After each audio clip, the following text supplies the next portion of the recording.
భారతీయ ఛానల్కి స్వాగతం. జై శ్రీరామ్, హర హర మహాదేవ్. ఇప్పుడు ఎన్నికలు, అపోజిషన్ పార్టీస్ ఎన్నికల్లో వాళ్ళ నెరేటివ్ మారిపోతుందండి రోజు రోజుకి.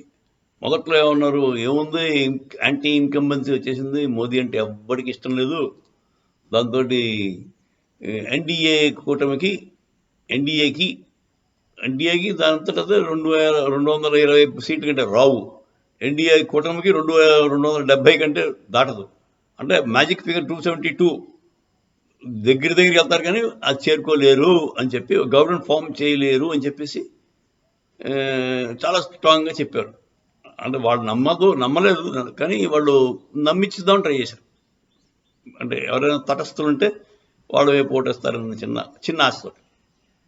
అదే ఫస్ట్ 2 ఫేజ్ అయిపోగానే ఎలక్షన్ ఏముంది, ఓటింగ్ పర్సంటేజ్ తగ్గిపోయింది, లేకపోతే కొన్ని చోట్ల ఎక్కిపోయింది, దాంతో యాంటీ ఇన్కంబెన్సీ క్లియర్గా కనబడవుతుంది, అయిపోయాడు మోదీ అని చెప్పేసి కొంత అన్నారు. కానీ ఇంకో మాట అన్నారు, మెల్లిమెల్లిగా వాళ్ళకి డౌట్ వచ్చి అంటే వాళ్ళు బీజేపీ వాళ్ళు అనుకున్నంత రేంజ్కి రారు. లాస్ట్ టైం 300-304 వచ్చాయి కదా, ఆ రేంజ్కి రాలేరు వాళ్ళు. తర్వాత బీజేపీ వాళ్ళు చెప్పినట్టు 370 కానీ 400 పార్ కానీ అయ్యే ప్రసక్తి లేదు అని చెప్పి కొంచెం తగ్గారు.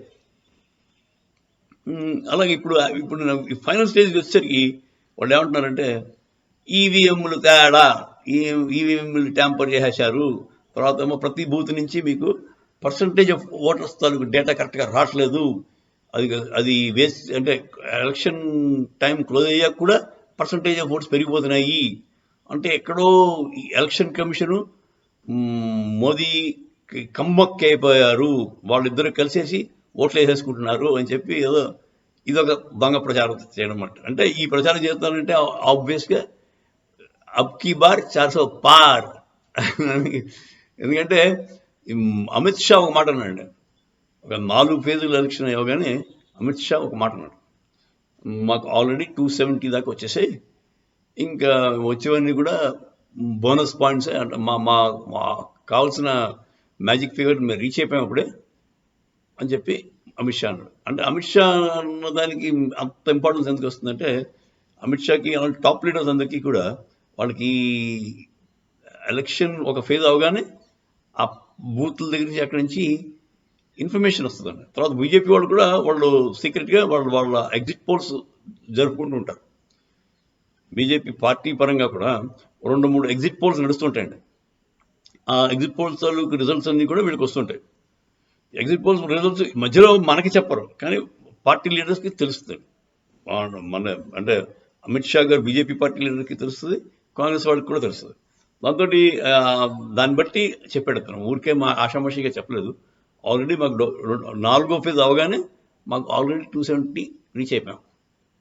5, 6, 7 ఫేజ్లు ఏంటంటే ఈ హిందీ బెల్ట్ అంటే బీజేపీకి మంచి పట్టున్న ప్లేస్ అన్నమాట. అంటే యూపీ, బీహార్, అలాంటి మహారాష్ట్ర అనుకుంటాను, ఇలాంటివన్నీ కూడా ఫైనల్ ఫేజ్లో ఉన్నాయి.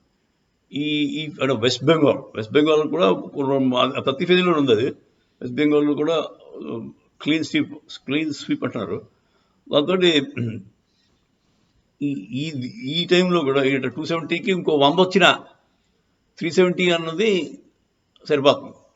ఎన్డీఏ కూటమికి 400 పార్ అవడానికి అవకాశం ఎంతైనా ఉంది. సో అది కాదు, ఇంకో మాట అన్నాడు శరద్ పవార్. ఏమన్నాడంటే, ఈ మాట ఎలక్షన్స్ అయ్యాక చిన్న పార్టీలన్నీ కాంగ్రెస్లో మర్జ్ అయిపోతాయి అన్నాడు. ఎందుకంటే లాస్ట్ టైం 2019లో ఇదే జరిగిందండి. 2019లో కాంగ్రెస్ పార్టీకి 40 ఎన్నో వచ్చాయి, 50 లోపు వస్తే వాళ్ళకి leader of the opposition status కోసం వాళ్ళకి 52 ఎన్నో ఉన్నారు. దానికోసమని శరద్ పవార్ని కూడా మాతో జాయిన్ అవ్వమని చెప్పి రిక్వెస్ట్ చేస్తే అతను ఒప్పుకోలేదు అనుకోండి.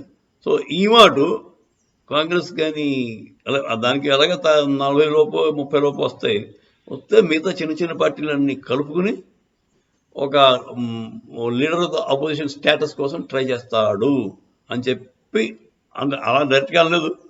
ఆయన అన్నది ఏంటంటే, శరద్ పవార్ ఈ మాట 2024లో ఎలక్షన్ అవగానే చిన్న పార్టీలన్నీ కాంగ్రెస్లోకి మర్జ్ అయిపోతాయి, ఎందుకంటే అవ్వకపోతే వాళ్ళకి కాంగ్రెస్ ఉనికికి వాళ్ళకి అపోజిషన్ స్టేటస్కి ఇబ్బంది అని చెప్పి ఆయన చెప్పాడు. సో ఇదేంది వాళ్ళ ఆలోచన స్థరం ఇలా ఉంది. దాన్ని బట్టి ఏం తెలుస్తుంది మనకి, అప్ కీ బార్ 400 పార్ గ్యారంటీ.